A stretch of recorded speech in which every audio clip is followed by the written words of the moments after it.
I'm not ashamed to say that I didn't spend a lot of time as a kid playing horror games. Now, if I'm being honest, this primarily has to do with me being a little baby bitch of a kid who'd have extreme nightmares if something too scary was on the screen. One of my worst cases was actually in Resident Evil 4. Benny, who you may have seen in multiple videos, was facing off against a boss named Chief Bitores Mendez, who at the time I referred to as Freaky Bug Guy. Obviously, I can't say I was a massive horror fan given these circumstances, but fuck me if I didn't grow to enjoy them. Horror games are in a league of their own when it comes to establishing tension and atmosphere to drill in that sense of dread and hopelessness while you wade through this dreary setting usually full of death. Games like Outlast will show the carnage of what's happened to people before you to help you paint a picture in your head of what fate awaits you. While PT is a short demo, has you trapped in one hallway and creates all its tension using visuals and eerie audio. Then there's Resident Evil, which sticks you in the middle of a mansion and builds that feeling of something not being quite right. And then BAM!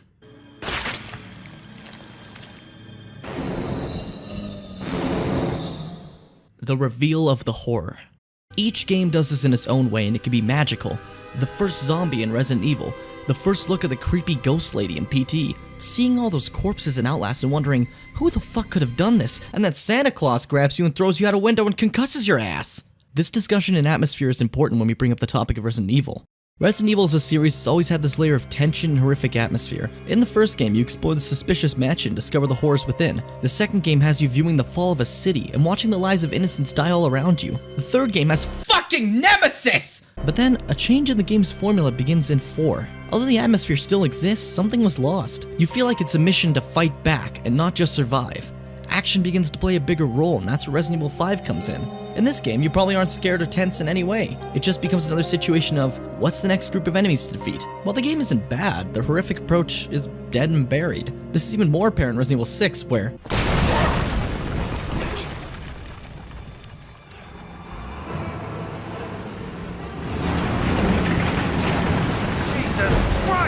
seeing how these games strayed slowly from the horror approach to one of action would have delighted Little Me, but not the Big Goat.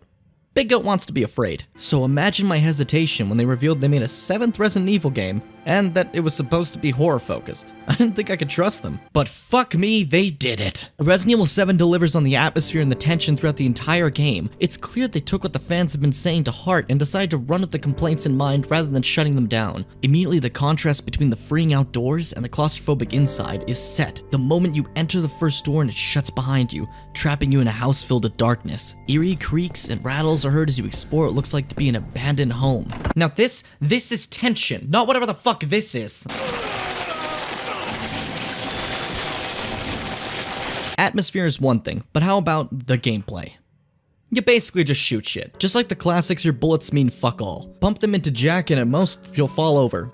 Then get right back up. The molded you battle along the way are nearly invincible unless you aim at the head. With this, the game gives you an incentive to be accurate with your shots and conserve your ammo. Unlike Resident Evil 6, you don't feel like a walking armory. For some, this gameplay can be tedious, but to me it defines what horror should be. Because where can you find horror when you annihilate every enemy? This management of resources is where Resident Evil 7 excels, preventing you from ever feeling like you have too much power over the threat of the Baker family household. Consistency is key in horror games, and I'm a firm believer that you should never lose your rhythm of terror throughout the course of a game, which relates to this review nicely, because none of this has been rather consistent thus far. In the beginning of Resident Evil 7, you're managing bullets, timing your shots carefully, being hunted by Jack Baker throughout the main house. Tension clouds your judgment as these molded creatures consistently assault you. However, I feel this begins to fall apart when you leave the main household and travel to the old house. Gone is the fear of the molded and the never-looming nemesis-like enemy who's always on your heels. Instead, we have Marguerite, who just kind of yells, "Stay the fuck